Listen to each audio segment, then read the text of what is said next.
Here we are, we're asking you questions and you're waiting on us. I know. This is beautiful. Oh my word, cookies! Are those ginger snaps? Those are Dutch cookies from traditional Dutch cookies. Are you wow. Dutch? My husband's Dutch. Oh, Koot. I'm Dutch. Koot is Dutch. You are? Yes, if my grandpa used to say to me, if you're not Dutch, you're not much. Oh, yep. Sheila Koot opens up her home, sharing her memories of a 40-year career teaching middle and high school math, beginning in Maine, then New York, and finally Dartmouth, Massachusetts.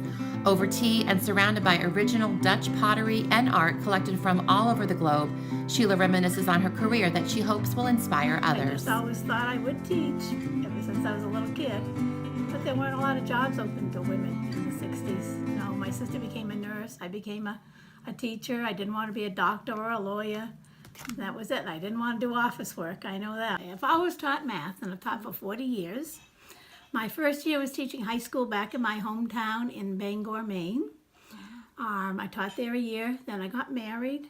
We bought a house down here in Dartmouth, this house. We've lived in here all since '74. And I got a job at Dartmouth High School, and I was there for 24 years teaching math, and I ended up as department chair for the last 11 years. So 40 years in all. Actually, my favorite were my last few years because I was a department chair and I got to organize things, and I love organizing. My family will tell you that I like to have things organized, things in its place. So I'd go to school every day just waiting for some new thing to happen, and it always did. Either a substitute didn't show up, or a teacher had to leave in the middle of a lesson, and someone, you know, either I took over or found someone. So there was always something going on, so I really liked that.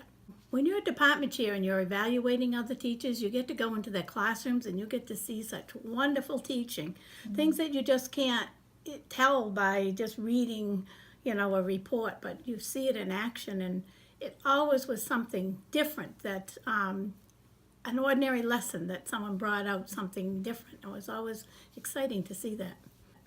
I used to tell my department people that all the time at meetings. I would say, you know, and I wouldn't mention names, but I would say that I went into a certain room, and, you know, they were teaching a lesson on whatever it was, and they just surprised me about what they did. And it's, you know, a lot of times people judge teachers, you know, they have a reputation with kids. Maybe they're hard with the kids or something, but some of them are really, really good teachers. Yeah. Sheila said she has many moments she will never forget in the classroom, but her most favorite memory in education was helping with the organization SWIM, which stands for Successful Women in Math and Science. Each year she would gather female professionals in those fields to inspire female students to pursue careers in those fields, which in those days were geared towards men. I can't even begin to count the number of students who decided to go into science or math or some field that they had heard someone talk about, and they come back later and they tell you about that. They say, Mrs. Koot, it was all because of the SWIMS project that you had. Sheila and her husband, retired UMass history professor Gerard Koot, will be married 50 years in June. They will celebrate their golden anniversary by taking their 2 sons and their families to the Netherlands. The couple can't get enough of spending time with their 3 grandchildren, but also love traveling the world. We went to India, we went to South Africa, we've been to India twice actually. And since we're both retired, we've been to Alaska, Hawaii, all 50 states except North Dakota, South America, most of Europe, and I went on a Fulbright to, when I was teaching, to Japan. So I've been to Japan. Pictures, paintings, and a variety of artifacts serve as wonderful memories of their travels and great conversation pieces.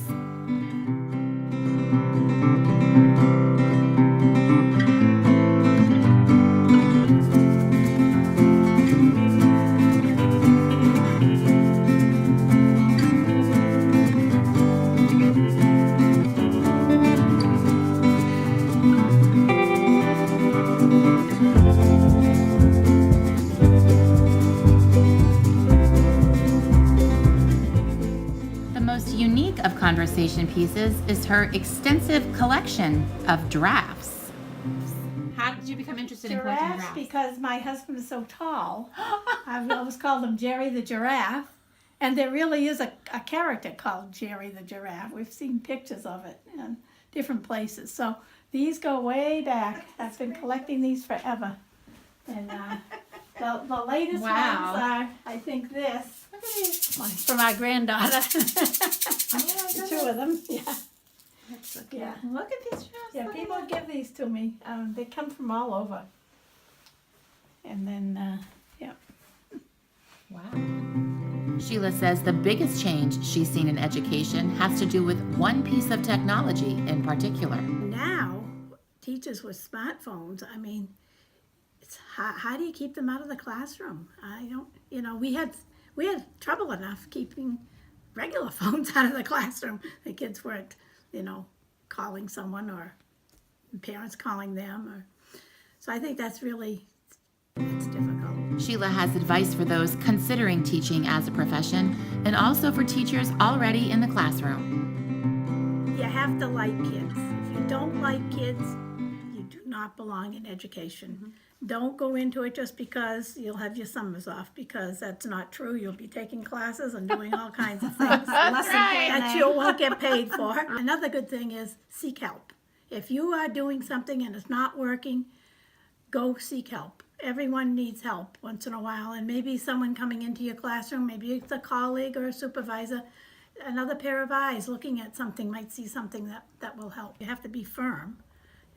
You have to be approachable, but you have to be firm, and you can't let them get to you. And every day is a new day. You come back the next day, and it's amazing. It's like things never happened, and it's a brand new situation, and the kids are fine. You go home and say, gee, why was I so worried? I didn't sleep all the night before. I was wrong. Sheila is a true example of a lifelong learner, challenging herself to meet new people and learn new things.